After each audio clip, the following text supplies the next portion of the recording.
KPM. Selamat pagi dan salam sejahtera. Berjumpa kita sekali lagi dalam rancangan Minda Juara. Saya Aruna.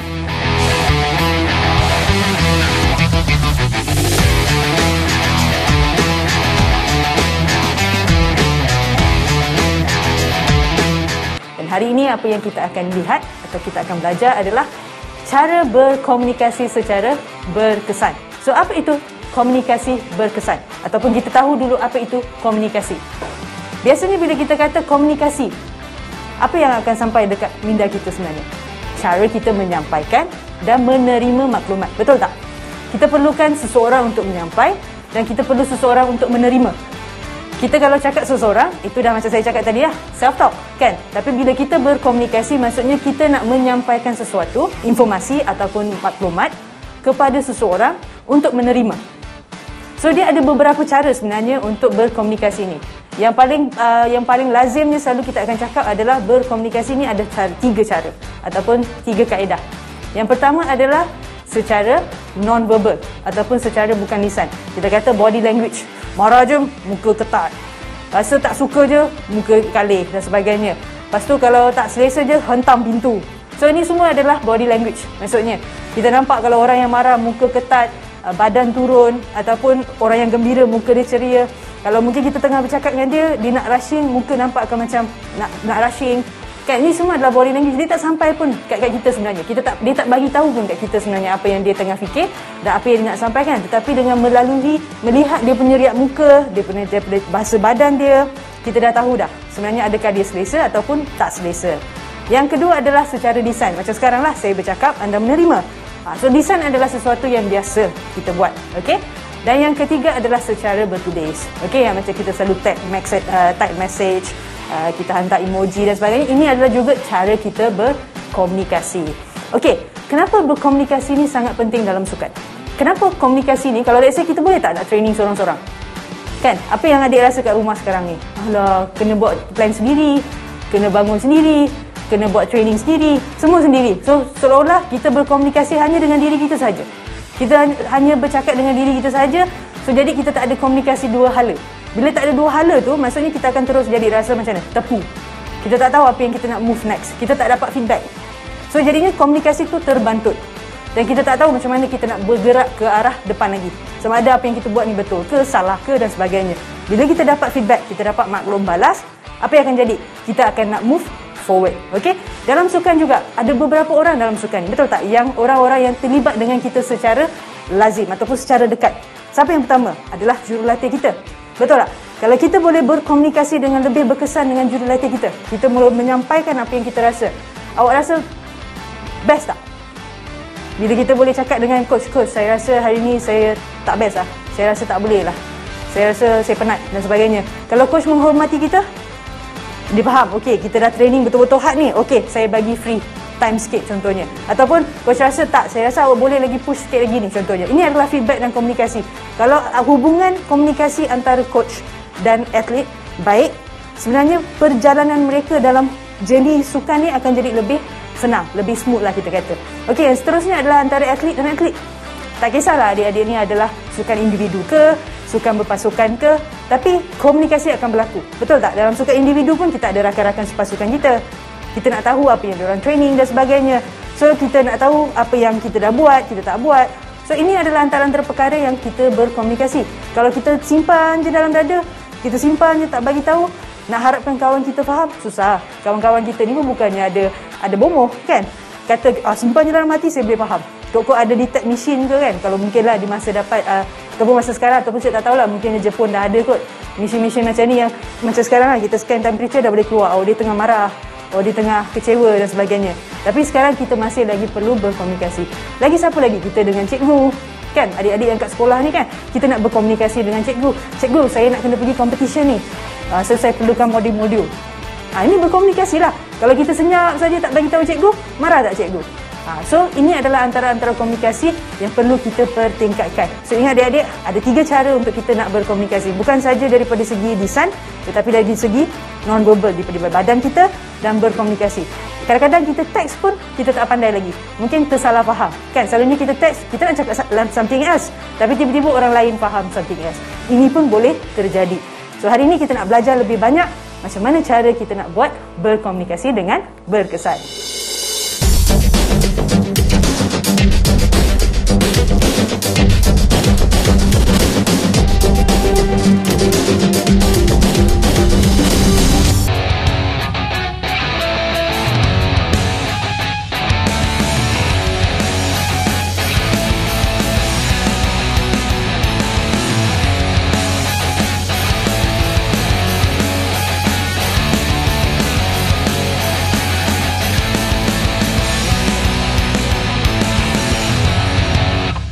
Okey, tadi kita dah tahu macam mana cara-cara berkomunikasi kan ada 3 jenis. So kita nak masuk dalam lebih sikit, okey? Cara-cara berkomunikasi dalam sukan. Sebenarnya ada 5 perkara yang kita akan tengok kat sini adalah yang pertama adalah mereka yang berkomunikasi secara terlampau bertanggungjawab atau kita kata over responsible. Contohnya macam anda jangan rasa macam ni, kami fikir dia akan membuatkan keputusan untuk seluruh kumpulan dia. Padahal mungkin dia tak bertanya lagi dengan kawan dia boleh ke tak, tapi dia dah siap-siap cakap kami sangat gembira untuk sesuatu, kami. So maksudnya dia mengambil tanggungjawab untuk orang-orang sekeliling dia juga. Ini adalah salah satu cara di mana kita biasa, mungkin kita akan ada cara-cara ni. Cuba tanya dengan diri adik ni, sama ada saya ni antara mana satu ni ya. Okey, yang kedua adalah mereka yang kurang bertanggungjawab ataupun kita panggil under responsibility lah. Dia kata contohnya setengah orang, saya rasa, ataupun dia kata anda boleh cakap ianya tidak mungkin. Contohnya macam I think it's very impossible. Maksudnya dia tak nak mengambil apa-apa keputusan. Dia tak nak ambil tanggungjawab di mana dia rasa dia tak layak lagi untuk buat perkara tu. So itu adalah mereka yang berasa kurang bertanggungjawab. Yang ketiga adalah you message ataupun message daripada anda. Anda akan guna saya atau saya, awak dan sebagainya. Okay, you. Maksudnya kita hantar kepada orang lain. Contohnya kita kata anda ni sangat baiklah, anda ni pemalas, awak ni tak suka saya ke? Kan contohnya kan selalu kan kita tanya dengan orang-orang yang kita sayang, awak ni tak suka saya ke? Okey, awak ni tak peduli, tak ambil peduli pun pasal saya ataupun pasal siapa-siapa contohnya. Ini adalah perkataan-perkataan yang selalu kita gunakan untuk awak, saya. Maksudnya mesej yang kita sampaikan untuk orang lain, anda dan yang keempat adalah secara bukan lisan. Macam saya cakap tadi lah, bila kita marah, kita pergi hentam pintu ataupun kita masuk dalam bilik tu kita rasa nak mengungkungkan diri ataupun kita tak suka sebagainya. So ini adalah secara tak lisan. Okey. Dan yang kelima adalah I message ataupun message daripada saya. Kita akan cakap saya fikir, saya rasa, ni permulaan perkataan-perkataan ni. Saya rasa hari ni okey dah. Kan kalau kita minta feedback kan, coach kata okey hari ni macam mana training online, okey tak? Saya rasa okey. Mungkin you akan perasan kawan-kawan ada cakap kami rasa okey coach. Nampak tak? Awak cakap saya, kawan awak cakap kami. Padahal coach tanya pendapat masing-masing. Nampak tak perbezaan kat situ? Ada yang akan cakap entahlah coach, tak tahu. Maksudnya dia tak nak mengambil tanggungjawab dengan perasaan dia. Okey? Ataupun saya kata saya hendak, saya hargai, saya tidak terima sebab tu dan sebagainya. Dia akan memulakan perkataan tu dengan saya. Okey, ini adalah 5 cara macam mana kita selalu berkomunikasi. So tanya dengan diri adik-adik, mana satu cara yang selalu adik guna? Okey, tadi kita dah tengok kan macam mana cara-cara kita berkomunikasi. Ada 5 cara tu kan. Okey, kita nak buat aktiviti sekarang. Okey, kita nak buat aktiviti sekarang di mana kita nak belajar macam mana kita nak tingkatkan I message ataupun positive I message. Apa tu positive I message? Maksudnya kita mengambil tanggungjawab untuk diri kita sendiri. Kita memberitahu apa yang kita rasa. Okey, kita memberitahu apa yang kita fikirkan. Contohnya, alright? Yang kedua adalah penyelesaian masalah secara I message. Saya dulu. Contohnya, alright? Okey. So dalam positive I message ni ada 3 perkara yang kita kena tengok. Yang pertama adalah perasaan positif saya. Yang kedua adalah tingkah laku orang lain. Dan yang kedua, okey, yang ketiga adalah apa kesan dia kepada saya. Okey, contoh faham macam confused sikit kan? Okey, tak apa saya terangkan. Okey, pikiran positif saya adalah contohnya macam sekarang kan. Adik-adik sudi bangun pagi dengar saya cakap kan? Betul tak? So ayat pertama adalah untuk yang kesan positif saya. Okey, saya hargai saya hargai anda. Okey, saya hargai anda kerana anda mengambil masa untuk menonton rancangan ini. Dan ini menyebabkan saya sangat berkeyakinan tinggi. Nampak tak kesan dia? So positive message ni sekarang, saya hargai diri anda. Saya tak kata pun, okey saya rasa bangga, Saya tak terus ambil semua kredit kepada saya. Saya masih lagi memberikan feedback kepada awak. Sebab awak lah saya rasa, saya hargai, saya rasa berkeyakinan diri tinggi. Okey? Fikirkan lagi. Alright, okey? Sekarang saya perlukan adik-adik, okey? Fikirkan dua situasi di mana adik nak gunakan benda ni. Okey? Yang pertama adalah apa? Positif. Yang kedua adalah tingkah laku orang lain. Dan yang keempat, apa kesan positif dia kepada saya. Okey, fikirkan. Dua situasi yang di mana adik boleh tulis benda ni. Ini akan datang dengan secara praktis. Okey? Ini adalah I message. Positive message. Bagaimana kita nak memberi refleksi dengan secara berkesan. Nampak tak? Kita tak terus kata, okey coach. Nampak tak? Bila kata okey coach tu, apa yang okey? Kan, coach pun perlukan feedback. Nampak di situ Coach pun perlukan feedback. Orang-orang sekeliling kita pun perlukan feedback. Bila saya cakap saya hargai anda, kan anda rasa best tak bila saya kata saya hargai anda? Kerana anda menonton saya. Sebab itulah saya rasa confident. Kan, nampak tak? So kita bagi feedback di mana saya meletakkan diri anda dan diri saya dalam satu sentence dan satu ayat. So kita kena belajar benda ni untuk memberi feedback secara berkala, secara berfasa. Okey, alright? Yang tu pertama. So sekarang pastikan adik ambil situasi dua, letak tiga perkara ni. Biasa benda ni adik boleh cuba juga. Okey, selepas ni pun tak ada masalah. Berhenti sekejap dan cuba. Kalau ada TV remote ke pause ke, kalau tengok kat YouTube pun pause ke dan sebagainya. Berhenti sekejap dan tulis. Okey, ini akan datang secara latihan. Alright? Yang kedua, okey, tadi kita dah tengok I positif, di mana kita memberi penghargaan. Kita memberitahu apa yang kita rasa positif kerana orang lain, apa tindakan orang lain. Okey, yang kedua adalah penyelesaian masalah. I message. Message saya. Bagaimana nak menyelesaikan masalah. Selalunya kita akan terus senyap. Contohnya kita rasa, alamak, aktiviti ni asyik berulang je lah, tapi kita tak suarakan kepada coach. Kita tak suarakan kepada trainer kita. Sebab apa? Kita akan mungkin, macam saya cakap tadi kan, antara 5 cara di mana kita berkomunikasi. Adakah kita nak menyuarakan? Adakah kita tak menyuarakan pun? Tak apalah, BP lah. Contohnya, kita mungkin akan jadi macam tu. Kita tak nak ambil tanggungjawab. Tapi berkomunikasi secara berkesan ni penting. Sebab apa saya cakap tadi? Kita kena menyampaikan supaya dua hala tu ada. Baru kita akan faham bersama-sama apa matlamat kita sebenarnya. Okey, untuk I message ni ada 3 kan? Sama juga macam tadi. Yang pertama adalah kita nak bagi tahu apakah tindakan yang menyebabkan kita rasa tak selesa. Kan? Pertama, tadi macam tadi kesan positif kan? Apakah tindakan pertama yang kita tak rasa tak selesa? Okey, yang kedua adalah apakah tindakan tu ataupun behavior tu ataupun tingkah laku yang dibuat oleh seseorang tu, apakah kesan kepada fizikal saya? Bukan emosi saya dulu kepada fizikal saya dulu. Okey, yang ketiga adalah perasaan saya. Okey, tadi menarik kan? Yang lain tu macam tadi macam lain sikit, yang ni lain sikit. Okey, yang pertama saya cakap tadi apa? Apakah tindakan orang lain tu kepada diri anda? Apakah kesan kepada fizikal kita? Dan yang ketiga itu apa dah? Perasaan kita. Okey, contohnya lah macam ni lah. Kalau dulu kita kat hostel kan, biasa kita kat hostel dulu kan, ada kawan member bawa, dia bawa dia letak stokin dia tak cuci seminggu, letak dekat bilik. Bayangkan dalam kasut dalam bilik tu sendiri. Macam mana? So kita nak cakap dengan kawan kita ni, tapi kita tak sampai hati. Tapi dengan tak menyampaikan komunikasi ni, kita tak menyampaikan makluman ni, masalah ni akan selesai tak? So bila tak selesai, apa jadi? Kita rasa buram, rasa busuk, rasa tak nak duduk dalam bilik, macam-macam lah kita rasa, tak boleh nak concentrate, semua jadi. Stokin ni boleh jadi bahaya ni tau. Bukan calang-calang benda tu. Okay, alright?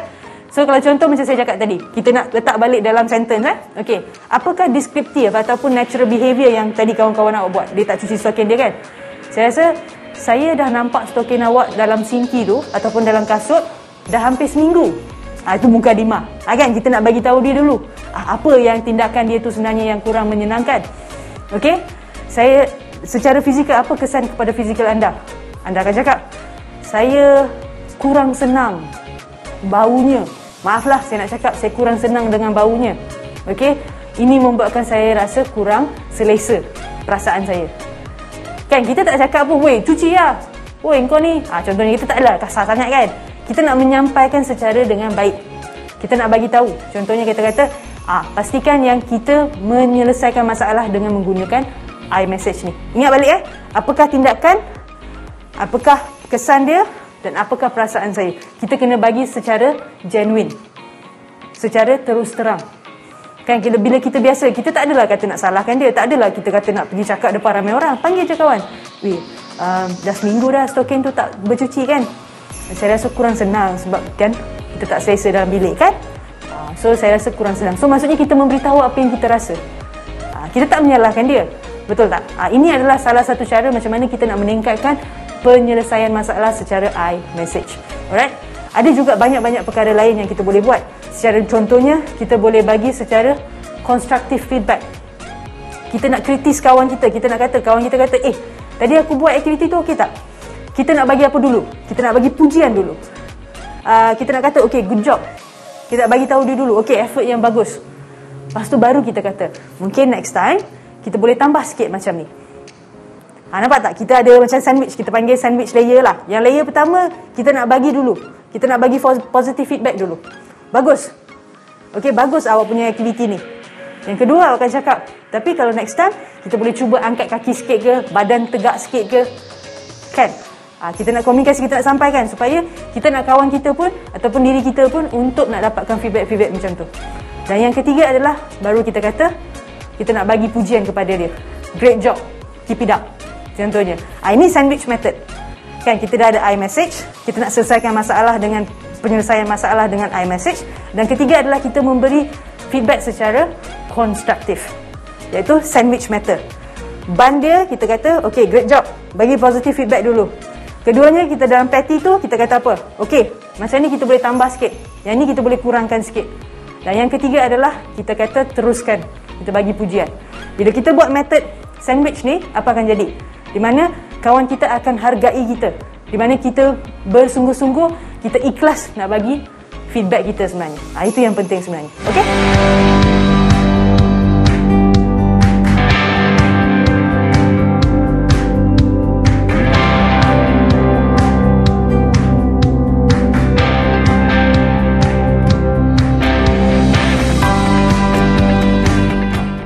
Okay adik-adik, tadi kita dah tengok kan cara-cara yang simple yang kita nak belajar macam mana kita nak meningkatkan komunikasi kita. Ianya sentiasa bermula daripada kita. Kadang-kadang kita kena ambil tanggungjawab dan kita kena memberitahu apa yang kita rasa. Itu sangat penting. So ada tips-tips yang saya nak bagi sebelum kita nak akhirkan rancangan ini. Yang pertama adalah pastikan anda terus terang. Kan, jangan selidik, jangan pergi menyorok dan sebagainya dengan perasaan anda. Bagi tahu apa yang anda rasa terus terang. Nyata dan jelas. Okey, pastikan konsisten. Jangan cerita dengan orang A, cerita dengan orang B, cerita dengan orang C. So orang takkan percaya dengan kita. So coach pun nak dengar benda yang betul. Kan? Kata dengan kawan, tak apalah, saya okey je. Cakap dengan coach, tak boleh, sakit perut dan contohnya. So maksudnya komunikasi tu dah tak berkesan lah. Alright, okey. Dan yang ketiga adalah pastikan kita sampaikan apa yang kita rasa. Okey? Apa yang kita rasa tu penting, kita kena sampaikan. Okey? Dan pastikan tiada agenda yang tersembunyi. Kan? Bagi pendapat anda, jangan confusekan dengan pendapat dan fakta. Jangan confuse dengan benda-benda yang simple. Tapi yang paling penting adalah hormati apa yang anda rasa. Jujur dengan diri sendiri. Sebab bila kita nak start berkomunikasi ni, perlukan ada kejujuran. Okey? Sebab coach percaya dengan kita, kita pun nak percaya pada coach. Kalau kita tak teruskan benda ni, bila komunikasinya terputus, apa akan jadi? Mungkin atlet tak nak percaya kepada coach dan kita akan mungkin membuat latihan yang secara terlebih, kita rasa dah tak bersemangat, kita akan rasa burnout. Nak pergi training pun tak larat, nak pergi bangun pun dah tak larat contohnya. Tapi bila kita ada komunikasi yang sangat berkesan, dua hala yang sangat cantik, coach faham kita, kita faham coach.